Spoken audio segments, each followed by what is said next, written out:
નમસ્કાર. Oxford school of science Amreli, ધોરણ 10 અને વિષય સંસ્કૃત.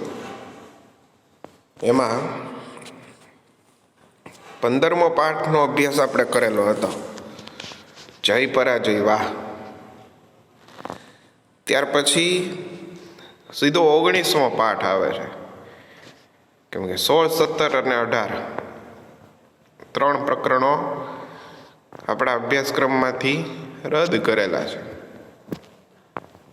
એટલે 19મો પાઠ છે એ કયો છે તો કે સત્યમ મયુર, એટલે કે સાચે જ મોર. મયુર એટલે શું થશે? મોર. આવું પાઠનું શીર્ષક આપેલું છે. હવે પાઠનું કથાવસ્તુ શું છે એનો ખ્યાલ આપણને વિષય પ્રવેશ વાંચશું એના પરથી આવશે. એટલે જોઈએ વિષય પ્રવેશ માં લખેલું છે કે સંસ્કૃત રૂપકોના 10 પ્રકાર છે. એટલે કે સંસ્કૃત સાહિત્ય 10 પ્રકારમાં છે. રૂપકો એટલે નાટકો. તેમાંનો એક પ્રકાર પ્રહસન છે. જો ધ્યાનથી સાંભળજો, નવું જાણવા મળશે. પ્રહસન એટલે શું? તો કે આ પ્રહસન એકાંકી હોય છે, એક અંકનું હોય છે, અને તેનું કથા વસ્તુ એક દિવસ પૂરતું મર્યાદિત હોય છે. સંસ્કૃત સાહિત્યમાં આવા જે અનેક પ્રહસનો રચાયા છે તેમાં સૌથી વધારે પ્રસિદ્ધિ ભગવદ અજ્જુકિયમ નામના પ્રહસનને મળી છે. 10મા ધોરણના વિદ્યાર્થી છો, બોર્ડના વિદ્યાર્થી છો, બોર્ડની પરીક્ષા આપવાની થશે, એટલા માટે થઈને આ વિષય પ્રવેશમાંથી ત્રીજી લીટીમાં આપેલો જે શબ્દ છે ને, ભગવદ અજ્જુકિયમ, એ તમારા માટે અને પરીક્ષાની દ્રષ્ટિએ ખૂબ જ અગત્યનો છે. શું એમાંથી પૂછાઈ શકે? તો કે સૌથી વધારે પ્રસિદ્ધ પ્રહસન કયું છે? તો કે ભગવદ અજ્જુકિયમ. આ જવાબ આપણે યાદ રાખવો પડે, બરાબર? એ પ્રશ્ન સ્વરૂપે પૂછી શકે અથવા તો જોડકા સ્વરૂપે પૂછી શકે. આપણે આવે છે ને સાહિત્ય કૃતિઓ અને એના કરતા. કેટલાક વિદ્વાનોના મતે આ ભગવદ અજ્જુકિયમના રચયિતા કોણ છે? તો કે બોધાયન નામના કવિ છે. કોણ છે? બોધાયન નામના કવિ છે. જ્યારે કેટલાક વિદ્વાનો આ રચના કોઈ અજ્ઞાત કર્તાની છે એમ માનવામાં આવે છે. આનો રચનાકાળ લગભગ ઈસવીસનની 4થી સદીનો છે. પ્રસ્તુત નાટ્યાંશ ભગવદ અજ્જુકિયમ પ્રહસનમાંથી સંપાદિત કરીને લેવામાં આવ્યો છે. એટલે એક પ્રશ્નનો જવાબ આપણને અગત્યનો મળ્યો. કયો? તો કે આપણો જે પાઠ છે સત્યમ મયુર, નાટ્યાંશ છે, એ નાટ્યાંશ શેમાંથી લેવામાં આવેલું છે? તો કે ભગવદ અજ્જુકિયમ નામના પ્રહસનમાંથી લેવામાં આવેલું છે. અને એના કવિ રચયિતા કોણ છે? તો કે બોધાયન માનવામાં આવે છે. બરાબર? હવે એક પ્રશ્ન થાય કે તો આ જેમ નાટ્યાંશ છે એ ભગવદ અજ્જુકિયમમાંથી લીધેલું છે, તો ચોથો પાઠ આપણો જે છે, યાદ કરો ਜੀ, પાઠનું નામ ખાલી યાદ કરો. જે નાટ્યાંશ છે, ઘટોત્કચ નામનું જે પાત્ર એમાં આવે છે, એ શેમાંથી લેવામાં આવેલો છે? જનાર્દનસ્ય પશ્ચિમ સંદેશ એવું પાઠનું શીર્ષક થાય. તો એ નાટ્યાંશ શેમાંથી લેવામાં આવેલું છે યાદ કરજો સેજ તમે. બીજો પેરેગ્રાફ જુઓ. હવે જો વિષય વસ્તુ કથા વસ્તુની તરફ જાય છે, વિષય પ્રવેશ, શું લખેલું છે? ગરીબ પરિવારમાં જન્મેલો શાંડિલ્ય સરળતાથી ખાવાનું મળી રહેશે એવી ભાવનાથી ઘર છોડી દે છે અને બૌદ્ધ સાધુ બની જાય છે. શું બની જાય છે? બૌદ્ધ સાધુ બની જાય છે. એને એમ હતું શાંડિલ્યને કે હું સાધુ બની જાઉં ને તો આરામથી ખાવાનું મળી રહે, કાંઈ મહેનત કરવી પડે નહીં. એટલે સાધુ બન્યા પછી પણ એના રસ શેમાં હોય તો કે ખાવામાં જ રસ હોય છે. પણ એના ગુરુ સતત ભણવાની ફરજ પાડતા હોય છે. જેમ અમે બધા તમને કહીએ છીએ કે અભ્યાસ કરો, ભણો, લખો, વાંચો, એમ આ શાંડિલ્યના ગુરુ હતા ને એ પણ શાંડિલ્યને એમ કહે છે કે ભાઈ તું ભણ એમ. પણ એ શાંડિલ્યનું ધ્યાન તો કેમાં હતું તો ખાવામાં હતું. આપણે જ્યારે અહીં સ્કૂલ શરૂ હોય અને રિસેસ પડે અને જે કેન્ટીન પાસે ઢગલો થઈ જાય તમને બધાને ખબર જ છે. આ તો ખાલી સ્મૃતિઓ તાજી થાય એટલે ખબર પડે કે હા કેન્ટીનમાંથી બહુ નાસ્તો કર્યો, બહુ મજા આવી હો ભાઈ. પછી તો કે હવે ક્લાસમાં જઈને ઝોલા આવે. શાંડિલ્યનું કામકાજ આવું જ હતું એને ખાવામાં રસ છે. બાકી ભણવાનું થાય એટલે એ ગમે એ બાનું કરે. એટલે ગુરુ જે છે એ શાંડિલ્યને રોજ એમ કે ભાઈ તું ભણ, અધ્યયનમાં સમય પ્રસાર કર. કિમના વ્યક્તિત્વમાં એક પાઠ છે 11 કે 12મા ધોરણમાં, એમાં આવે છે કે ધીમતામ કાલ, એમાં કે અથવા તો કોઈક વાર્તામાં શ્લોક આપેલો છે, નીતિસારનો છે એ, કે ધીમતામ કાલ કાવ્યશાસ્ત્ર વિનોદેશુ ગચ્છતિ મૂર્ખાણામ તું નિંદ્રયા વા કલહેન ગચ્છતિ. ઊંઘવામાં કે ઝઘડવામાં પસાર થાય છે. એટલે રોજ ભિક્ષા લેવા માટે નગરમાં આવતા ગુરુ અને શિષ્ય એક દિવસ સમય કરતા વહેલા નગરમાં આવી ચડે છે. ગુરુ અને શિષ્ય કોણ? ગુરુ કોણ તો કે શાંડિલ્યના ગુરુ, અને શિષ્ય કોણ તો કે શાંડિલ્ય. સમયની કિંમત જાણનારા ગુરુ પોતાના શિષ્યને આ સમય દરમિયાન પોતાના રસ્તામાં આવેલા એક બગીચામાં બેસીને થોડું ભણી લેવાનું કહે છે. એટલે ભિક્ષા માગવા માટે નીકળેલા બંને ગુરુ શિષ્ય છે એ નિર્ધારિત સમય કરતાં થોડાક વહેલા કોઈ નગરમાં પહોંચી જાય છે ભિક્ષા માગવા માટે થઈને. હવે સ્વાભાવિક છે બપોરનો 12 વાગ્યાનો સમય હોય અને કોઈ ભિક્ષુક આવેલા હોય તો એમને ભોજન માટે આપણે થોડું ઘણું આપી શકીએ. પણ હજી તો સવારનો સમય હોય, ભોજન રસોઈ બનાવવાની બાકી હોય તો એને આપણે કઈ રીતના ભોજન પીરસવું, ભિક્ષા કઈ રીતના આપવી? એટલે હજી સમય થયો નહોતો. અને આ ગુરુ શિષ્ય બંને જે છે એ વહેલા પહોંચી જાય છે. એટલે આ શિષ્ય જે છે, આ ગુરુ જે છે એ શાંડિલ્યને એમ કહે છે કે ભાઈ આપણે વહેલા પહોંચી ગયા છીએ નગરમાં, તો આપણે એક જગ્યાએ બેસીને અધ્યયન કરીએ. એટલે એ રીતે બંને જણા બગીચામાં પ્રવેશ કરે છે. તે સમયનું દ્રશ્ય નાટ્યાંશમાં છે. શાંડિલ્યની બહાનાબાજી હાસ્ય રસ પીરસે છે. આ સંવાદ ઉપરથી એ વાતનો ખ્યાલ આવે છે કે બાળપણમાં માતાએ કહેલી વાતોની કેટલી ગંભીર અસર માનવીના જીવન ઉપર પડતી હોય છે. અમુક ઢગા થઈ જાય ને તોય અંધારાથી બીવે, કાં તો હું ન જાઉં ને બીક લાગે. નાના હોય ભૂતની જ વાર્તાઓ સાંભળી હોય નકરી, આમ થાય ભૂત ને આમ થાય, બરાબર. ઢગા થાય તો એકલા પછી રહોડામાં પાણી પીવા ન જાય, ઓલી પિયર સ્પાઇલ જોયું હોય પછી, કાં તો ત્યાં ભૂત થાય. એટલે આવા બીવે ખોટા. એમાં શાંડિલ્ય તો એના જ્યારે નાનો હતો બાળપણમાં ત્યારે એની માતાએ જે કંઈ વાર્તા કીધી હતી ને, વાત કીધેલી હતી, એ એને યાદ રહી ગઈ છે. ભાઈ આવું હોય એમ, એટલે ત્યાં જવાય નહીં. કેવું હોય અને ક્યાં ન જવાય અને કઈ વાત છે એ હું હમણાં તમને કથા વસ્તુના માધ્યમથી કહું.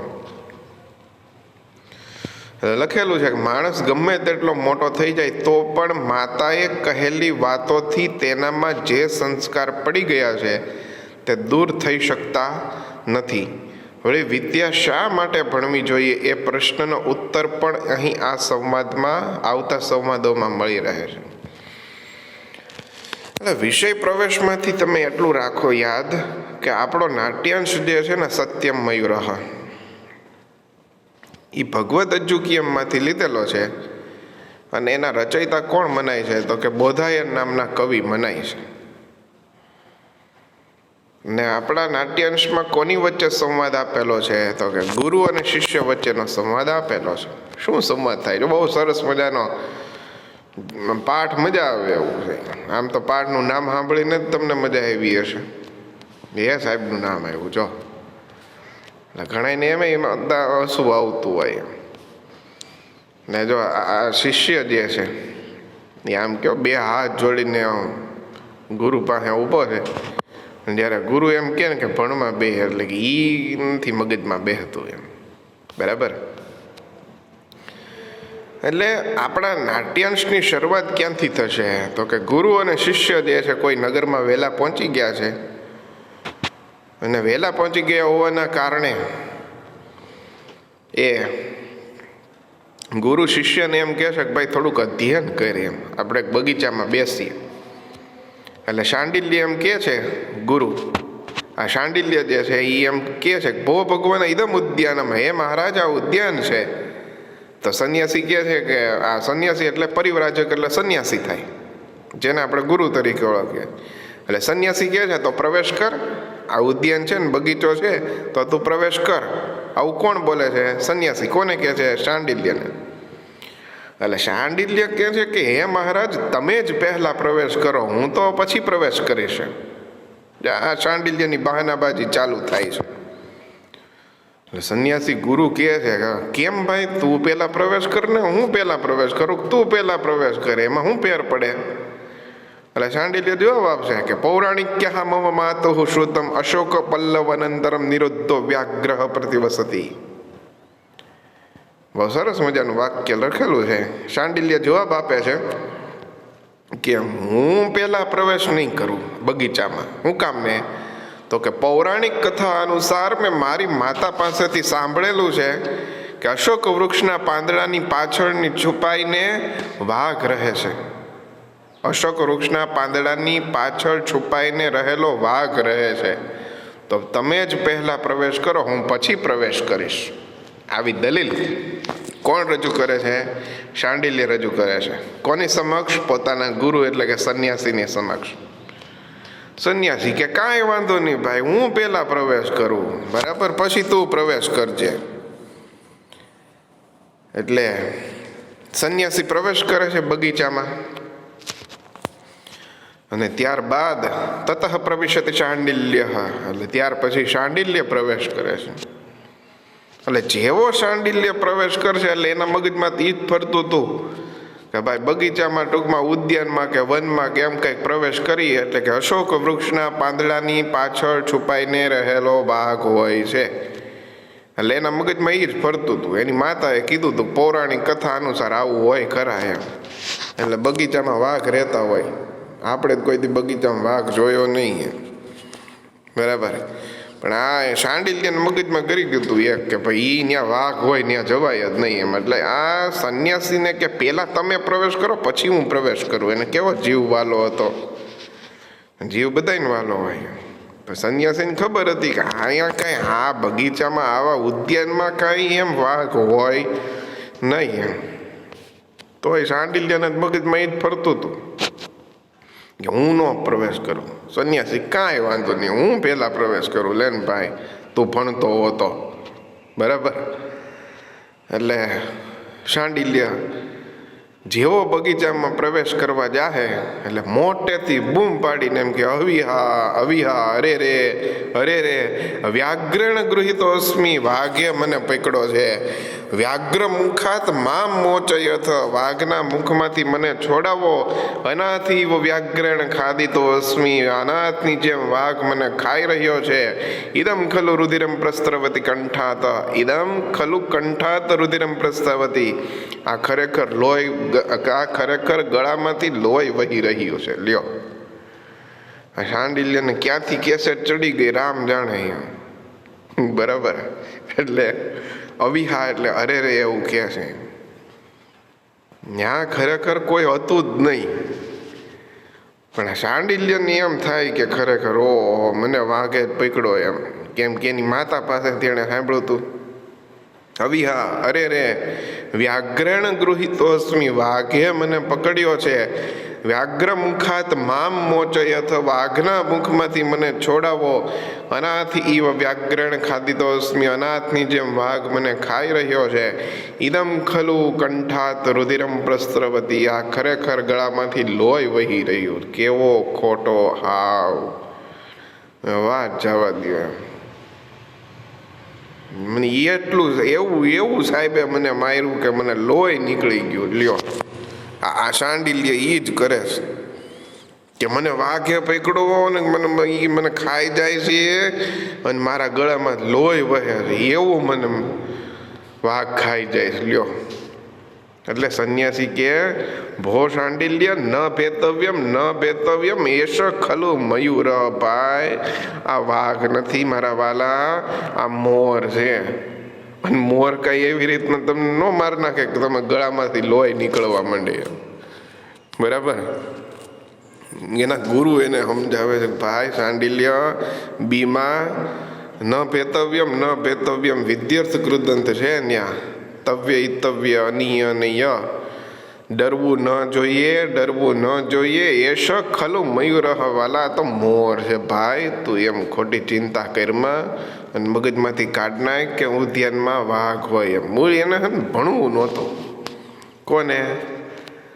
આ શાંડિલ્યને. એટલે એ કાંઈકનું કંઈક નવું લઈ આવે એમ. બાળકોને આપણે કહીને લખ્યું તો કે ના, હું લખતો જ તો હોય, અડધો પોણા ભાગનો લેક્ચર વયો ગયો હોય, હું બસ સાહેબ લખવાનું શરૂઆત જ કરતો હતો. ચાલુ ક્યાં લખેલું, હવે લખીને રામ જાણે એની દુનિયા જ અલગ હોય. લેક્ચર પૂરો થઈ જાય પણ એ બોર્ડ ઉપર લખ્યું હોય તે ન લખે ન જ લખે એમ. બધા હરખા ન હોય. લે આ ભાઈ શાંડિલ્ય એમ કે સત્યમ મયુર, સાચે જ મોર છે. એટલે સંન્યાસી કે અથ કિમ, એમાં શી શંકા, સત્યમ મયુર સાચે જ મોર છે. એટલે શાંડિલ્ય હજી તો પાઠની મજા હજી બાકી છે એમ. પહેલાં તો એક તો મૂર્ખામીનો પરિચય કરાવ્યો શાંડિલ્યએ કે વાઘે મને પકડો છે, મને મારી નાખશે ને ગળામાં લોહી નીકળે છે ને ખોટા બાના કર્યા. એટલે ગુરુએ કીધું ભાઈ ખોટો સામાન વાલા, એ મોર છે ભાઈ, તું એ ચિંતા કરમાં, વાઘ નથી.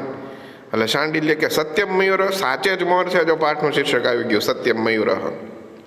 નાટ્યકારની એ કુશળતા હોય કે સંવાદોમાં, કથાવસ્તુમાં, પાત્રના પરિચય નિરૂપણમાં અને વિષય પ્રવેશમાં, આ વિષય વસ્તુના નિરૂપણમાં એવું સરસ મજાનું આલેખન કરે કે પાઠનું શીર્ષક હોય એમાં આવી જાય.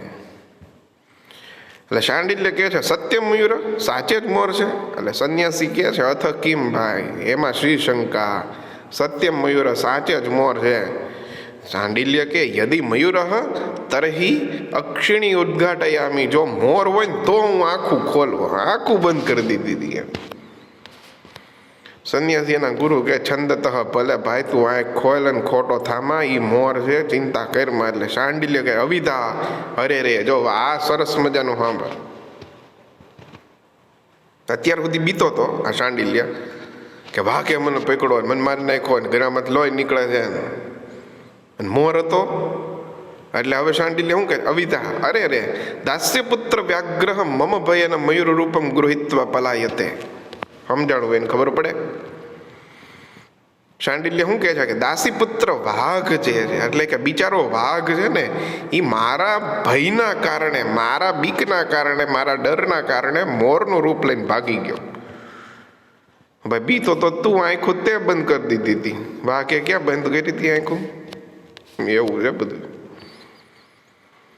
ને ખરેખર એ શાંડિલ્ય માનવા જ નથી દેતો. ભી તો વાઘ જ હતો, મારા બીકના કારણે છે ને એ મોરનું રૂપ લઈને ભાગી ગયો. ચંપક, કદમ, સપ્તપર્ણ, ચંદન, તગર, ખેર અને કેળના પાનથી છવાયેલું, કદલી સમવકીર્ણમ, કેળના પાનથી છવાયેલું અને માલતીના એટલે કે મધુમાલતીના લતાના મંડપથી શોભતું આ ઉદ્યાન ખરેખર સુખમય અને રમણીય છે. આવું શાંડિલ્ય કે. સંન્યાસી એને સમજાવે છે હે મૂર્ખ, ક્ષણે ક્ષીણ થતા શરીરમાં તને શું રમણીય લાગે છે? હે વત્સ, તું આવ અને તું અધ્યયન કર. એટલે શાંડિલ્ય ચોખી ના પડે. ન તાવત પઠિષ્યામી, હું ભણીશ નહીં. સંન્યાસી કે કેમ ભાઈ તું નહીં ભણ? કિમર્થમ એટલે શા માટે? શાંડિલ્ય જવાબ આપે છે કે પઠનસ્ય તાવત અર્થમ જ્ઞાતુમ ઈચ્છામિ. બહુ હોશિયાર હો ભાઈ આ શાંડિલ્ય, હોશિયાર એટલે વાત જવા. શાંડિલ્ય એમ કહે છે કે હું ભણતા પહેલા એનો અર્થ જાણવા ઈચ્છું છું. ગણિત હોય અથવા તો આ પાઠ છે, પાઠ ભણ્યા પહેલા ખબર પડે કે એમાં શું આવે, એ ભણો પછી જ ખબર પડે કે એમાં શું આવે છે.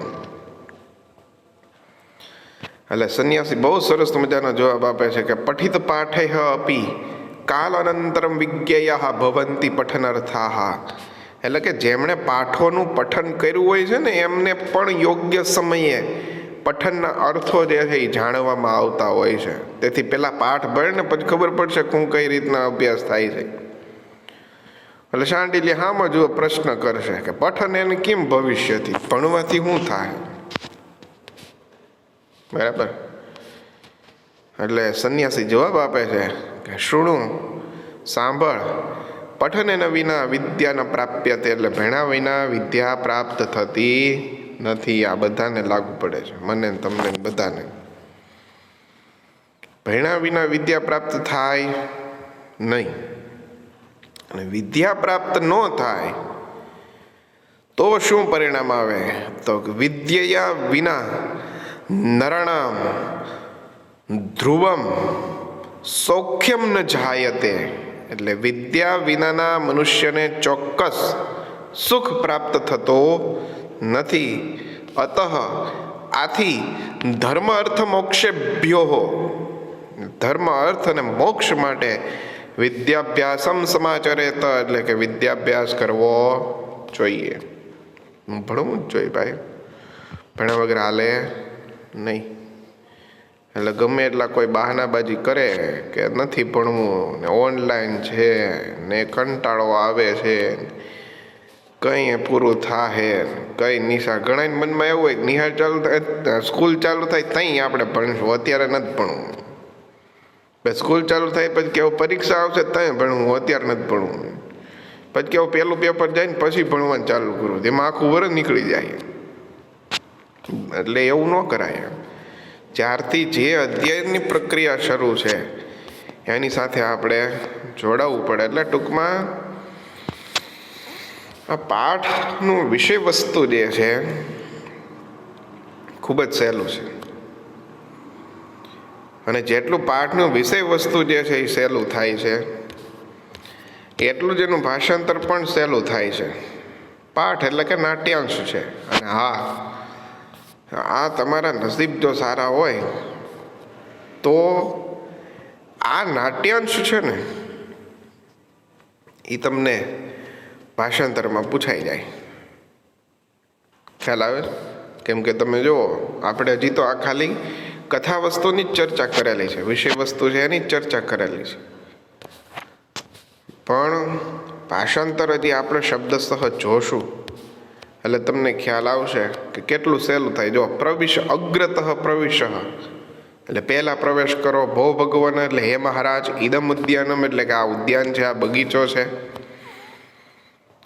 ઘણા બાળકોને જે આ પાઠ્યપુસ્તકમાં આપેલું જે ચિત્ર હોય છે એ પણ ખૂબ જ અગત્યનું ઉપયોગી સાબિત થતું હોય છે. એના ઉપરથી પણ પાઠની કથા વસ્તુ છે એનો ખ્યાલ આવતો હોય છે. કેમ કે તમે સ્વાધ્યાય ઉપર નજર કરો તો એમાં આપેલા જે પ્રશ્નો છે, જો શાંડિલ્ય ઉદ્યાને કસ્માત ભયમ અનુભવતી, આ સાવ સહેલામાં સહેલો પ્રશ્ન થાય કે શાંડિલ્ય જે છે, જેને કથા વસ્તુ યાદ હોય એને જવાબ મળી જાય કે શાંડિલ્ય છે એને બગીચામાં પ્રવેશ કરવો હોય ઉદ્યાનમાં તો એને કોનાથી બીક લાગે છે? કસ્માત એટલે કે કોનાથી, શેનાથી બીક લાગે છે?